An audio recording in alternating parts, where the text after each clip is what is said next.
The Plein Air Easton Podcast is brought to you by the Avalon Foundation, enriching the lives of those on the Eastern Shore of Maryland through the arts. Visit avalonfoundation.org for details on events, performances, and educational programming offered throughout the year.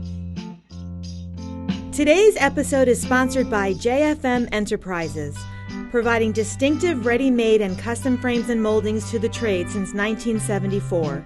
Visit jfm.net to view their catalog of designs.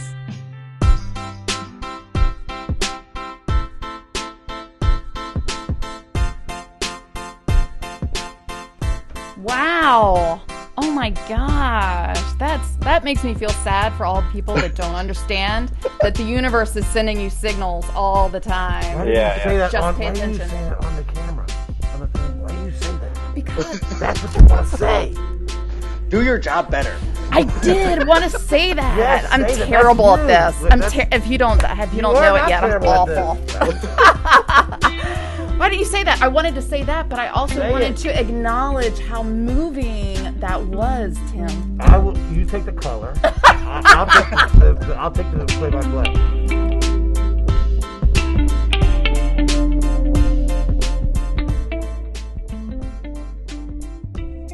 Welcome to the Plein Air Easton Podcast. My name is Tim Wagon. I'm here again with Marie Nuttall. She is the director of the Plein Air Easton.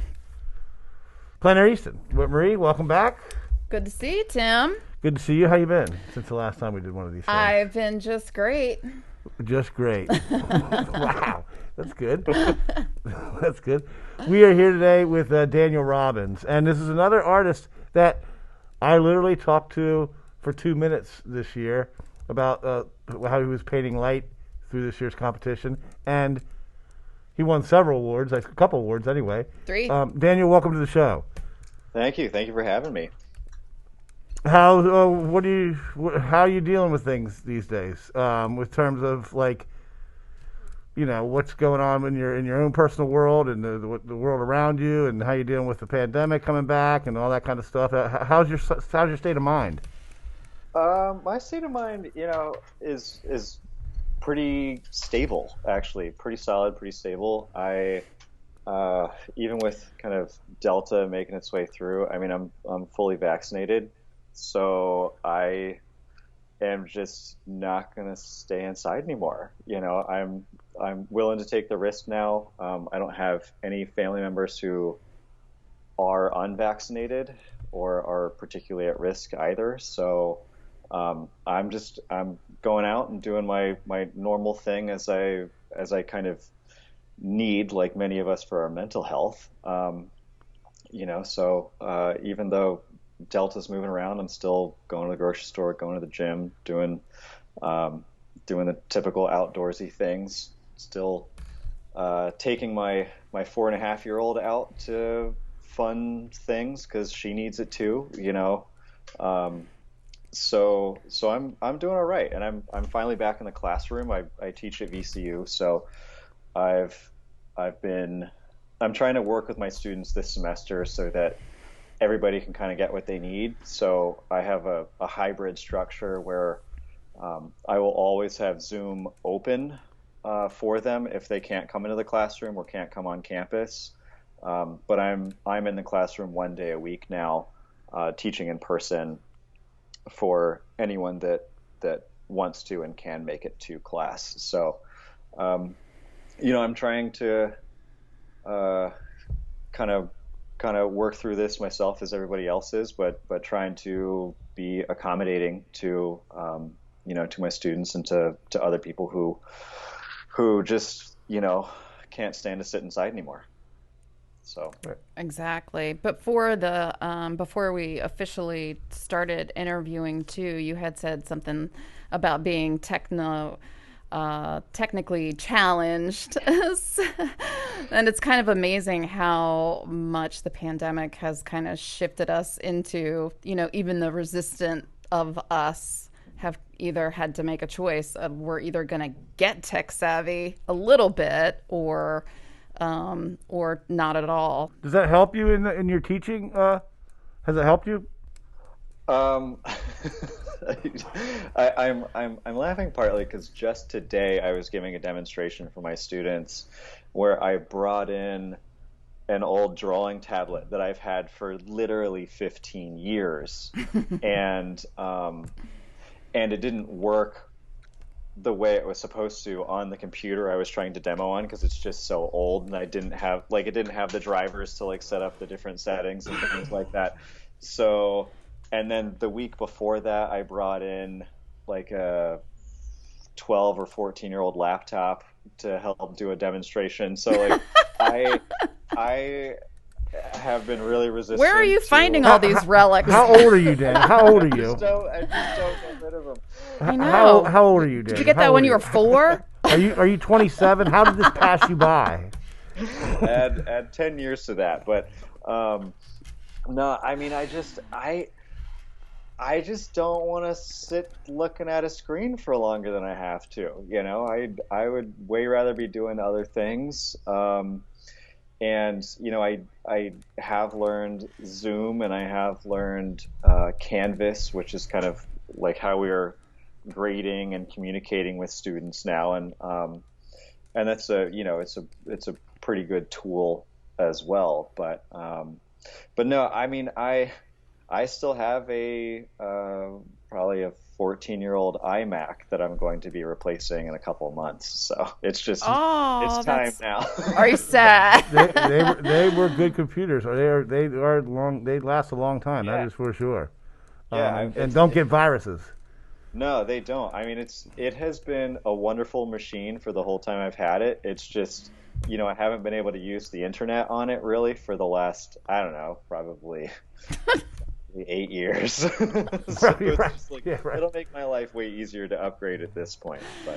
But no, I mean, I was bringing in my super old 15-year-old tablet, and they brought in their tablets that you can sit there and draw on, whereas I'm like drawing on this thing and it's projecting on the screen, and it's like technologically there's just absolute night and day in what I brought in and what they brought in. So yeah. Well, you're gonna like it when you discover all that stuff, Daniel. I think in terms of, there's a lot of cool stuff out there right now. The thing is, like I know that some of it exists, but when I actually asked my students today, I was like, so you guys have like tablets that you can make your artwork on, and then you have computers too. Like, why do you have both? Like, what do you have a computer for?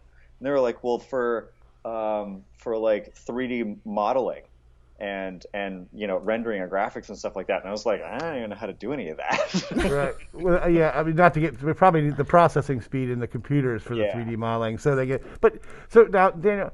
So we kind of got a sense, Marie, of Daniel's, you know, personality, his vibe. He's a teacher down there, and tech, struggles with tech. But how did you end up where we're talking to you? How did your career lead you to Plein Air Easton and us meeting you? I mean, well, I graduated with a degree in basically illustration. It wasn't quite called that, but what I learned was illustration. But when I graduated college, or kind of was getting to the last year or so of college, I picked up oil paint for the first time, and that was really transformative to me. So when I graduated, I really wanted to go into painting instead of illustration. So I didn't sit in the illustration business for very long and quickly pursued gallery work. And the stuff that I was doing for galleries was plein air work. So I was doing plein air work for a few years, working exclusively from life for a few years, and then found out about Plein Air Easton, and I was like, whoa, there's like groups of people who do this, and then I started doing more of these shows. I think the first one I did was Plein Air 2016. Well, I did Plein Air Richmond. us. That was my first Plein Air show I ever did, and I didn't know anything about like a Plein Air circuit or a Plein Air market or anything like that. And obviously, a lot of the people that I met then at the Richmond show have also been to, I've seen a number of other shows, including Plein Air Easton. So that was actually how I found out about you guys, was through the other artists at what I thought was a small Richmond plein air show, but it was not. So. And then I guess when you were a baby, did you know that you were going to be a painter? Yeah. Yeah, it was truly. I have known that I was going to be an artist from the moment I could pick up a pencil, pretty much. I was wait, did you ever Sharpie your walls and your comforter and I was getting there. I was right? getting there. Nice. Yeah, I was carving airplanes and I think dinosaurs into the windowsill of my bedroom. Oh, nice. I'm sure your parents love that. They, I was making square boxes.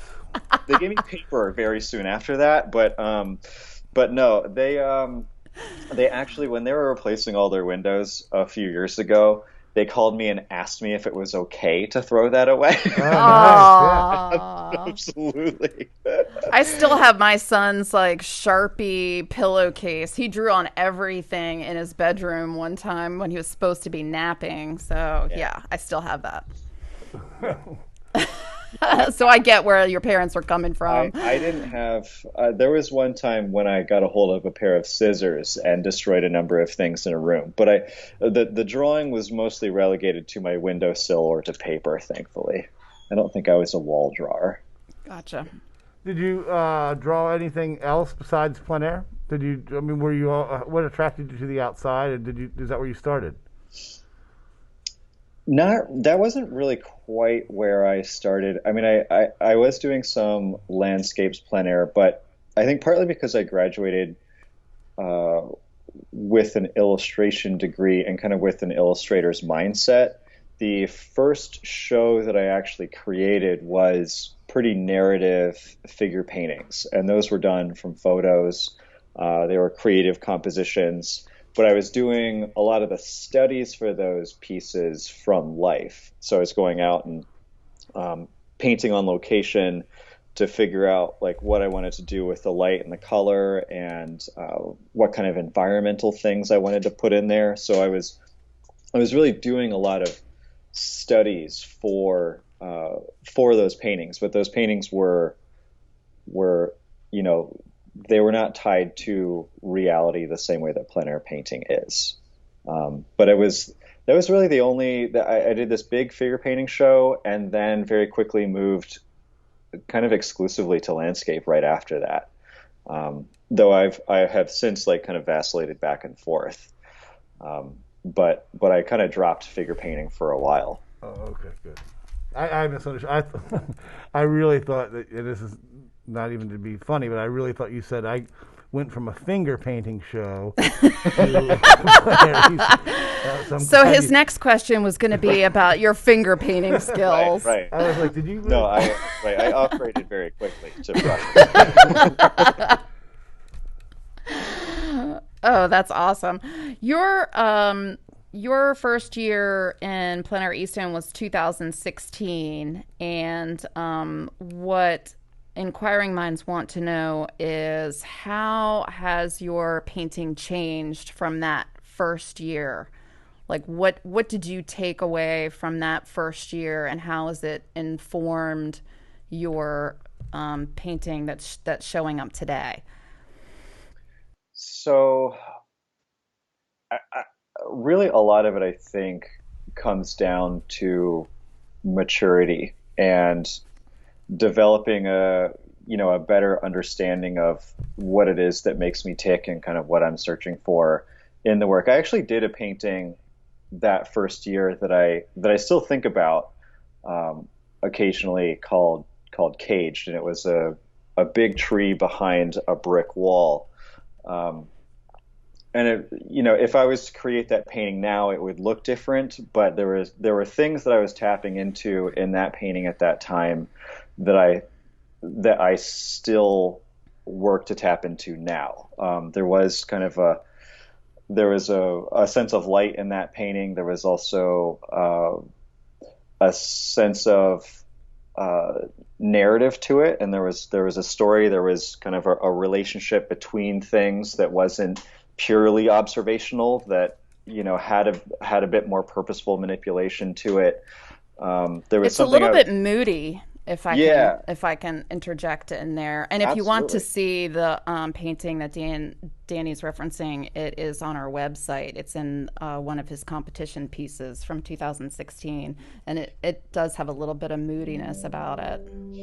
Yeah, and that is something that I always carry with me in my work. That's just not something I can really get rid of, because where there's light, there's dark, and I think I just really respond to that when I am finding my subjects. Even though now I am much more focused on light and the quality of light, there is still always that element of darkness that creeps into the work. That moodiness, that kind of visceral dark quality to it is always apparent, I think, in the work that I create.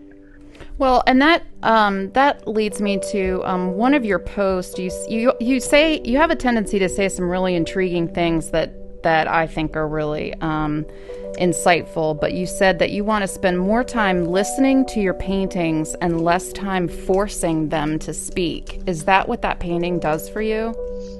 In a lot of ways, I was a lot younger then, and I was married then, but I wasn't a homeowner. I wasn't a father at that point. There's just been a lot of change that has happened in my life since then, and I think a lot of what I've had to do was kind of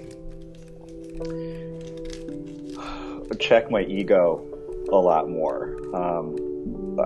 The issue that I had a lot more in the past, I think, was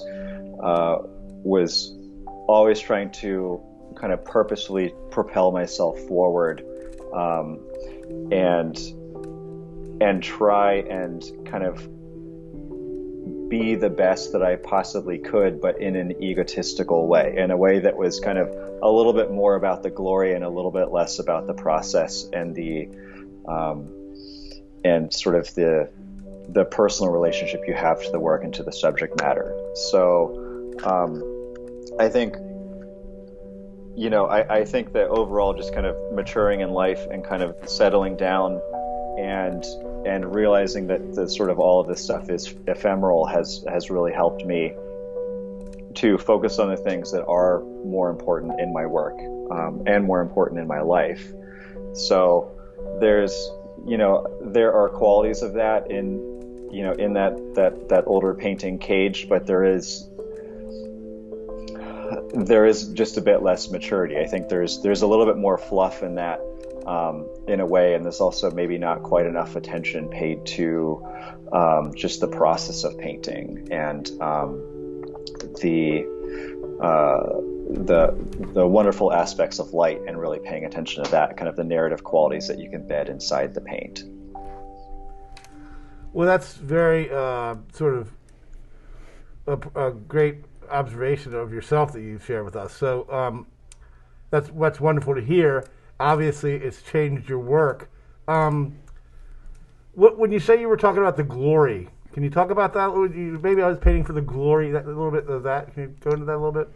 Well, there was like, I was really focused on kind of making a name for myself, and really focused on, trying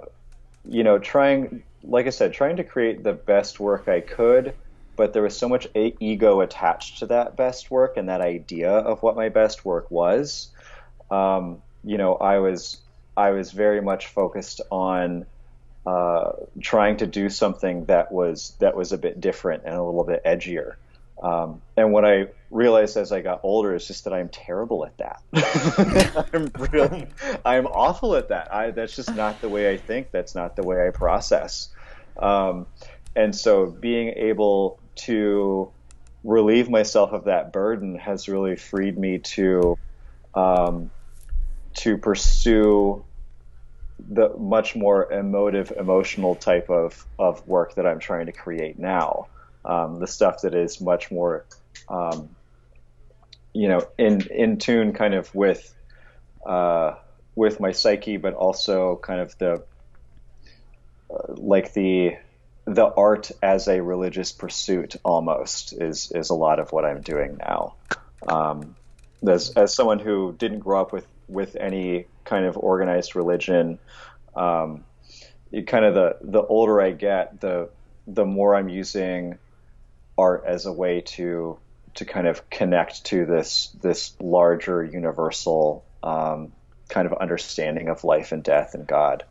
So that's kind of, I guess, the shorthand of what the pursuit of light is purposefully in my work. It is more trying to develop that spiritual understanding of things that are going on around me.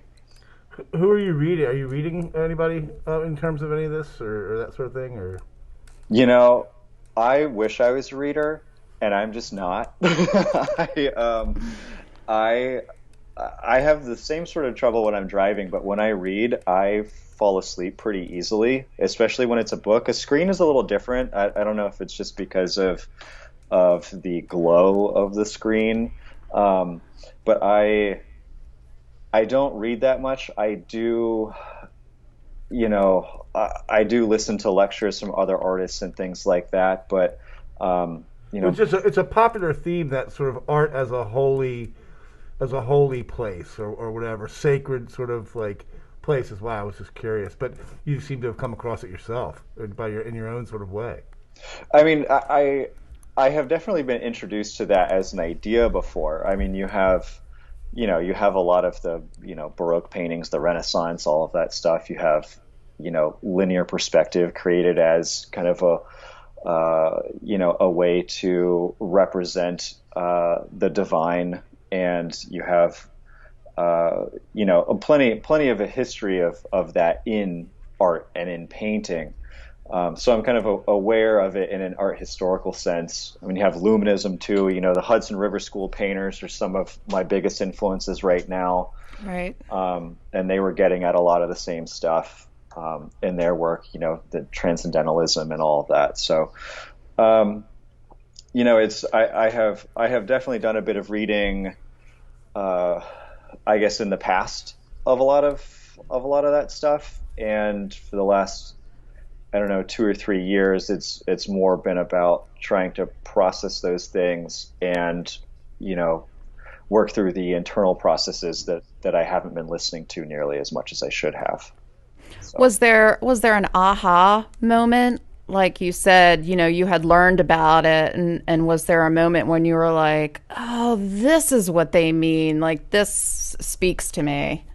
There is, I think, probably the closest thing I think of, after my child was born, I had kind of started this really confused and confusing body of work with figures and statues and stuff, and I kind of don't even really want to get into it. But so I was trying to do this thing because my life had been so immediately transformed that kind of the sensibilities I had developed in painting from life and working from life and doing these much longer, much more drawn out types of paintings that took months to create, none of that seemed to make sense to me anymore. So I was, working through this horrible body of work, but I had kind of on the side started to get into doing some paintings of the ocean. I'm from Virginia Beach. From the ocean, though, honestly didn't go to the ocean much growing up, even though it was only 10 minutes away. And so I'd been doing just a handful, probably 5 or 6 ocean paintings on the side. And when you're working in plein air, everything is fast, and for me, a lot of it is stressful because you are working in this really short period of time, especially for something that has really fleeting light, like a sunrise or a sunset. Right. It's so finite. And they change every day too. So it's not like if you start a sunset on one day that you can just automatically finish it the next day. Right. So, so there was this always this kind of, stressful process involved in just painting in general, not just plein air painting, but what I find, painting to oftentimes be the communication of the struggle of painting. But so I went out one morning. I had my child with me. She was probably a year old. I was at my parents' house, and I wanted to get up and just view the sunrise. My wife broke her pelvis when she delivered our baby, so she couldn't walk for like 3 or 4 months. Oh, I had no idea. We had our parents living with us for, I think, 8 months. Like, Allie's mom would come in, my wife, Allie, her mom would come in for a week, then my mom would come in for a week. So we had this new baby. I was getting ready for a show. She had her pelvis broken. She was finally walking at this point. But so I got out to the ocean, left my child with my parents in the morning, and got out to see the sunrise. Woke up at 4 a.m. And was like, I'm not going to paint. I'm just going to bring a camera and record. So when I went out there, I kind of got lucky because the ocean was active, the sky was incredibly active, everything was just on fire at the time. Everything was speaking. Popping. It was popping. Yes, it was. Everything was speaking to me that morning. And so I went out there and recorded a bunch of video and just had this incredibly spiritual experience, where I started to be much more okay with everything that had happened and was happening. Like I started to kind of understand and accept the ephemerality of all of this, and I started to get recharged by what I was viewing. So so it gave me, very much so a new perspective. I still work from those videos sometimes. The main painting I made from that morning was called Awakening. And that's really what that felt like. I've been pursuing those types of subjects and those types of mornings ever since. But yeah, that was the the moment of awakening that I had that helped me to understand much more of what I'm searching for now in terms of looking for the light, looking for those fleeting moments, the moment where the sun starts to just peek up over the clouds right before it fades back in again, Right. That's incredible, incredibly profound, and gives me chills just listening to it. Yeah, I must feel like I do when I see your paintings. I just feel like I can just walk right into them. You get in these competitions, and like I said, I got to talk to you for 2 minutes, and I think it's really cool to get to know the backstory of a lot of these artists, and the intensity with which you have to take your career to make this work for you, because you are out there by yourself, sort of making a career out of selling paintings. It's not something that's easy to do. No, it's I try to impress this upon my students, but it is something where there is a lot of competition, and you kind of have to be someone who's not going to take no for an answer, because it's not an easy way to make a living. There is a lot of uncertainty all the time. I feel fortunate that I married a veterinarian, but it's that does take some of the financial stress out of it, but also working to be a provider, Sure. in yourself as well is important. Of course. So it's, for me though, like I said before, that there really wasn't ever a question about whether or not I was going to be an artist. It was, just what kind of art how do I want to make money in art was really the only question I had to answer. So it's not like I could just get out of art and do something else. Like I would cease to function as a human being that way. I have to have art in my life. I have to be creating it. And the best way to create it, is to create it and sell it, because that kind of affords you more time to continue creating it if you can make a career out of it. So that's what I've done. I always thought that, I think it's interesting for artists that have been to Plein Air Easton over the course of a span of time to be able to look at the trajectory of their paintings. It's fascinating to see how styles change, over the years and how the artist grows. And it's almost like I can see it like starting to take shape. Your inspiration, I think, really comes out in your paintings. Well, yeah, and I think when I was talking to you at that Plein Air Easton, I made a comment about how you had, and I think Marie might have the quote from the judge, maybe we don't have it, but you were really working to like really paint light, like rays of light, or the result of rays of light in a really, really specific way. And you said, thank you for saying that. I've really been working on that the last couple of years. I think it's what you told me. I could be totally misremembering, but I think that's what you said. No, I think that's accurate. What was that process like? That was to do that, to paint this whiteness that is a reflection, or it seems very hard.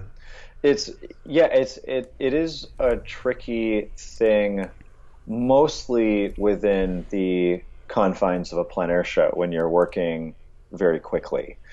You just don't have that much time, because in order to establish the type of light and luminosity that I have in my paintings, I have to put at least 2, if not 3 layers of paint on the paintings. I use something called glazing, which is basically an application of a thin layer of paint. But one of the wonderful things about oil paint is that it has a really low refractive index, so light actually penetrates the pigment sometimes, and it penetrates the oil. So when you put down a thin layer of paint, you have light physically bouncing around inside of the paint. Okay. So that is how, and combining that with impasto, which is just thick paint, you end up with this very complex surface where light is sinking into a lot of the painting, but also bouncing off the whitest parts. Oh, okay. That's really, magnificent. Well, there's a lot of physics involved in painting. Technical, yeah. It's part of the technical narrative, yeah. Right. So, talking about the quote that Marie was reading that Daniel Weiss had said about your painting, I think he called it a tour de force. A tour de force. Yes. Said a lot of other comments about it. And I don't mean to make Daniel Weiss feel weird if he's listening or if he were to listen to this, but like, he is a big guy he's the president of the Metropolitan Museum of Art. For you, being someone who has to create, Daniel, what did it mean to you? And it could have meant nothing. This guy from the Museum of Art was saying that because this was just another one of your paintings, or was it kind of like, hey, I kind of hit that one right, and this guy who has this particular job or this position noticed it? Did anything ring like that, or was it just? No, I definitely responded to that. I think he also used the word masterful in there somewhere. Yeah. I think so too. It was I have the transcript, so I think you're right. It was a paragraph. No, I Evocative too. There's another one for you. say jokingly, but no, I mean, yeah, it is obviously wonderful to hear that from someone who has spent so much of his or her life surrounded by wonderful art and learning about wonderful art, and so it is wonderful to hear that, but at the same time, I think every artist who does shows, like any kind of juried shows, knows that no matter who's looking at the work, it's really just one person's opinion, and when the Metropolitan Museum is getting works of art, like, it's not just up to one of them, it's up to a group of people who are going to be looking at that kind of stuff and deciding whether or not it's worth having in the collection. That's a great point. And yeah, I mean, it's still, it's a lovely thing to hear, but there's also kind of a lot of perspective that you have to have in that, and just knowing that art is a very subjective thing. And part of why I have tried to work a lot on technique and the kind of technical narrative of the painting, kind of the way that the process of the painting kind of speaks and has its own story to it. The reason I've kind of always been interested in that stuff and interested in drawing is because there are certain things that aren't really subjective. There are certain technical things that are not subjective. Like what? Yeah, go ahead. Like being able to establish very luminous light in painting, there is, or being able to draw a figure really well, or a building really well. There is an academic ability that's not everybody responds to, but everybody can kind of understand in a way. Okay. So that's something that I have always worked towards in my painting, is kind of balancing the more emotive, evocative paint quality with a more technical, academic kind of rigor to the work. Something that can't really be denied on its surface unless there's a lot of dogma attached to the viewer who is approaching the work. So. Okay, so if you take a still life and you have a still life and there's a snail next to a rose next to a cup of coffee with a spoon on it, or spoon next to it, and somebody will look at that and they'll say, well, you can see that the snail is moving through the finer things of life early through the rose and then meets the coffee, or there's a journey that you can see in the painting. Can you do that can you have a message in plein air painting? Absolutely. That's a good question. I mean, it's that that is oftentimes something that I'm looking for in my work. Like there's a painting I did at Easton called Wrapped, which was a nocturne, and it was a boat that was wrapped in that like plastic sheeting, and it's like drying out or something. I had never seen that before, and I saw it that night when I was looking around for something to paint, and I also had a cat who I knew was dying back at home. Not quite past yet, but I think she was 18. And I knew that she wasn't going to last, but like maybe a couple more months. And that boat, that wrapped boat, really spoke to me that night. And when I was there too, there was another, and not a person who understands boats, so I'm gonna, all this terminology I'm going to completely mess up. But there is, another one of these, metal like boat lifts, basically, that you hitch onto the back of a pickup truck that helps you put your boat in the car or down into the water, and that had a cross on it.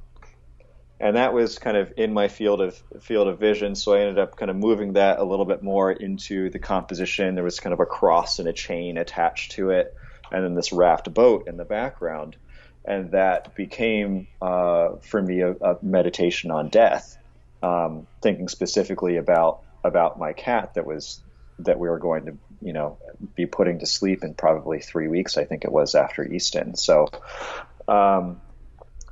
There are definitely ways that you can embed messages in paintings. I think part of what's so tricky about it is making sure it is a message that is worthwhile and really felt by the artist, and not something that is heavy-handed and preachy.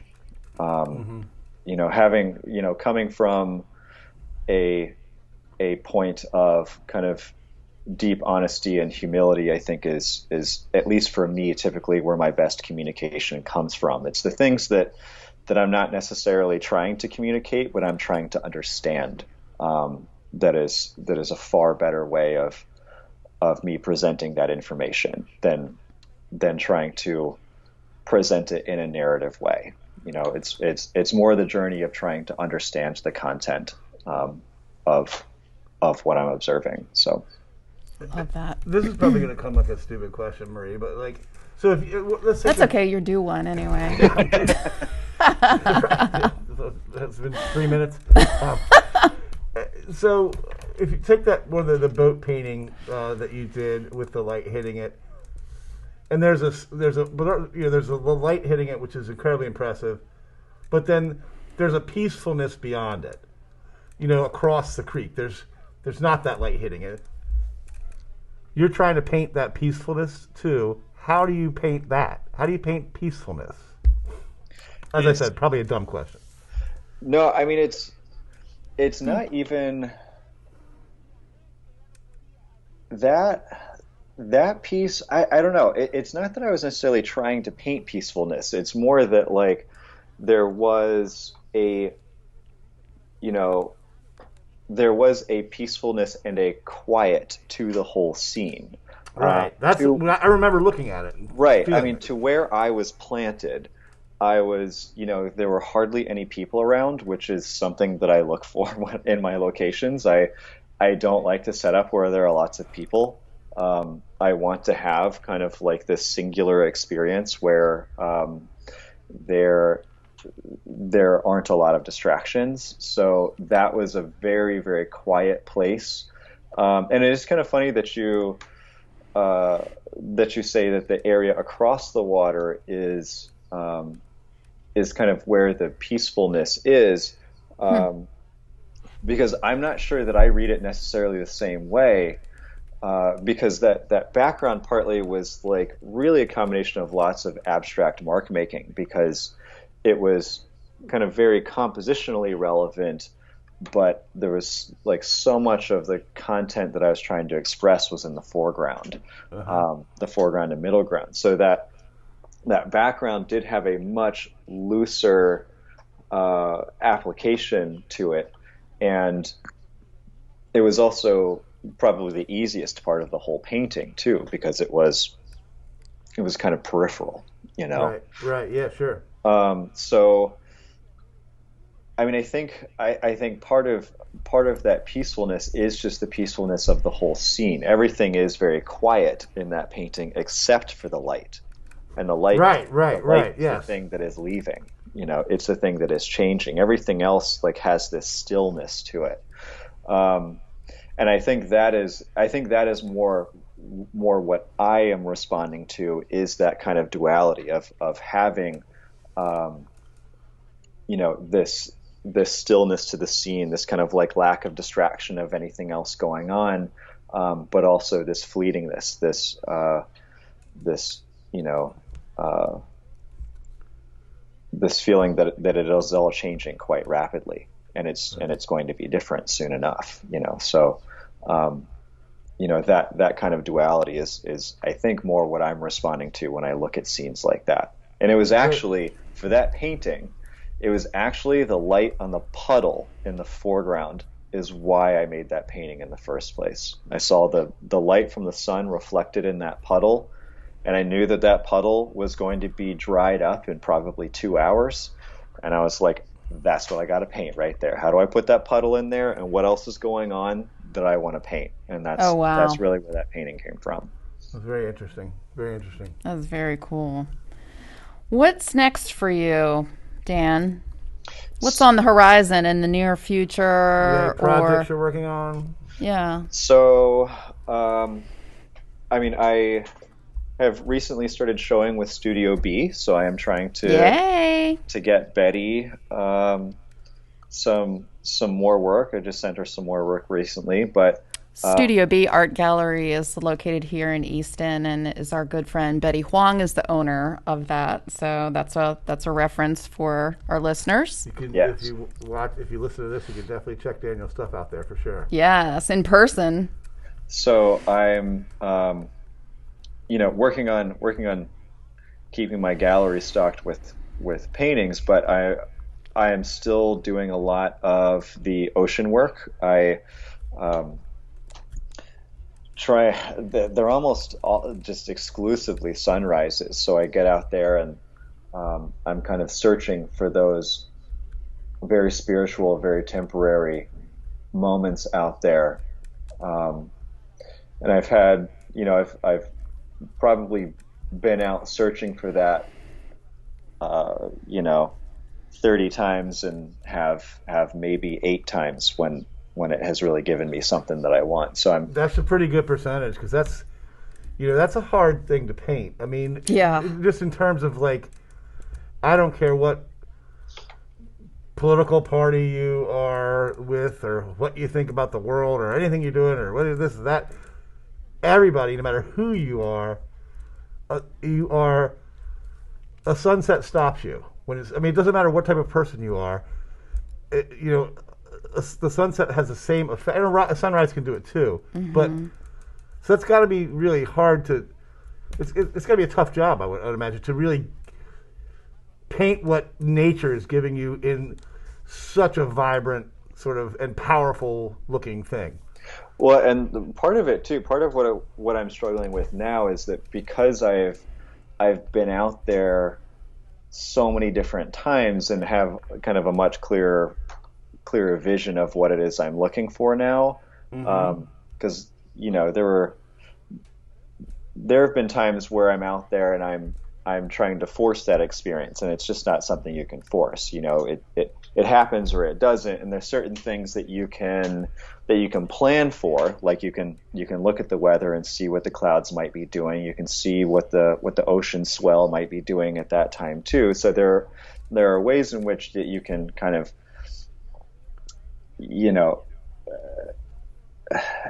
do your research before you go out, but there's still there's still a number of times when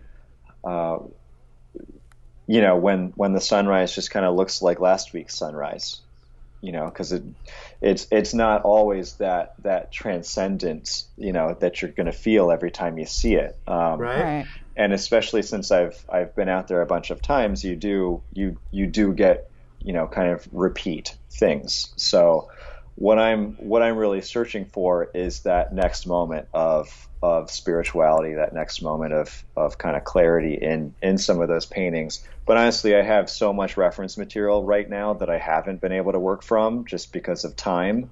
But that's mostly what I'm doing is working on those ocean paintings. I work on them in my studio from video. So I get some of the elements, the real life elements of movement and sound, and obviously the visual image, but there's so much that's lost in the video too that you would get if you were out there painting at that time. So there is this feeling of loss of the experience that I'm kind of always responding to when I'm making these paintings. So I'm doing that. I'm also doing figure paintings that are very much in the same vein. Family videos, things like that, videos of my child, her growing up, knowing that she's always changing. She's kind of like, she's always leaving in a way, because they change so much in a short period of time. You kind of feel like you're perpetually getting used to a new human being. It's like her personality keeps changing as she gets older. So there is this, this, like I've said a ton of times, this feeling of ephemerality, of everything always changing. But then I get to look back at these videos, and the technology does give you the ability to spend some time in that past moment. And I think that's a lot of what I'm working through in my paintings, whether it's the figurative work or the landscape work.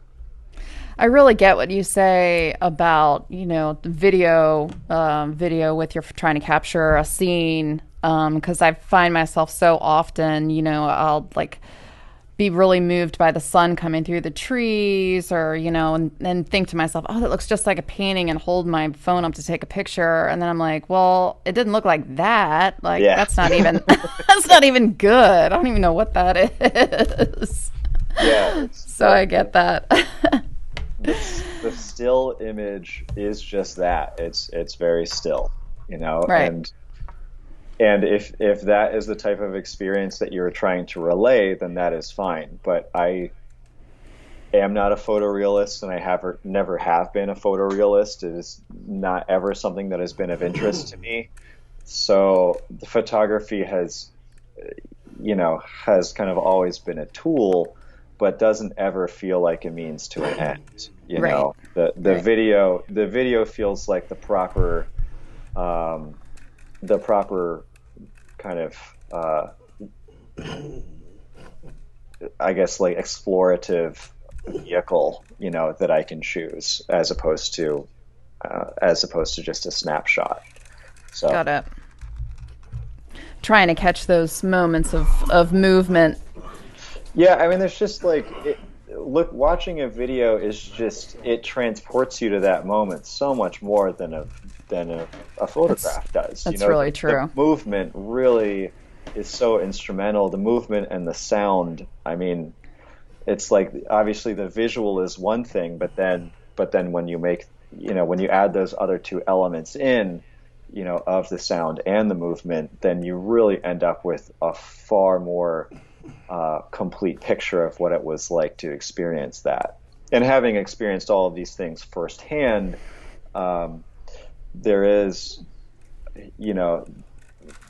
this kind of interesting balance of the preservation of the information and the loss of the information too. Mm-hmm. Of the things that you just can't possibly hold on to.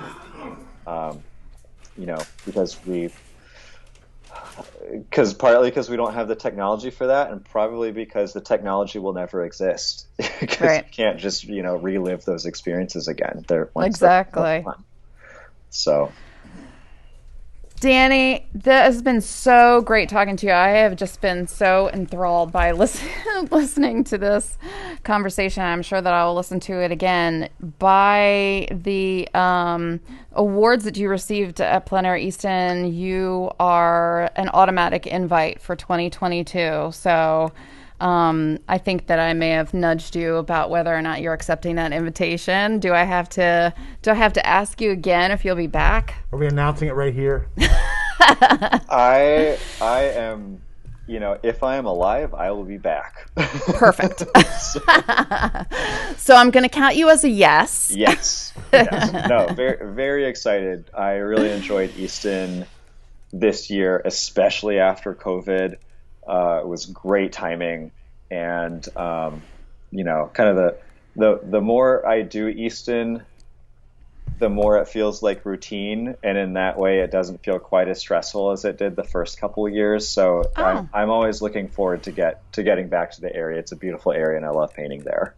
Oh, we really enjoy having you. Tim, you have anything else? I also I love being spoiled by everybody when I'm there. You guys do a really good job of taking care of all the artists. Yeah, our artists are royalty, local royalty. Yeah, no, it's turned into a very fantastic event for the Avalon, I think for the town. In the community, yep. And like we said before, it takes a ton of volunteers. But Jess and Al and Marie, Susie, to some extent spend hours and hours along with a group of volunteers to try and do whatever we can to make sure that the artists are treated like they're sort of stars. Because the more these interviews we do, you just realize these people are selling artwork across the country. Whatever state they're going, Florida or Maine, or they're going, they're extremely talented and hardworking people. So whatever we can do to, and they're worthy of it. Yep. Exactly. Absolutely. Exactly. So Daniel, keep up the good fight, man, and we really appreciate you coming on, and we'll talk again sometime. Thank you so much. I really loved it. I loved the interview. It was great being here. Thanks. Thank you. Take care.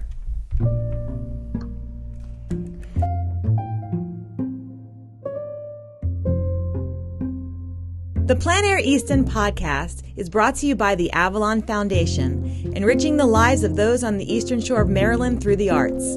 Visit avalonfoundation.org for details on events, performances, and educational programming offered throughout the year. The Plein Air Easton Podcast is produced by Nick Richards. Our theme music was generously provided by Blue Dot Sessions, with additional episode music by Poddington Bear. Remember to rate, comment, and subscribe. You can learn more about Plein Air Easton at pleinaireaston.com.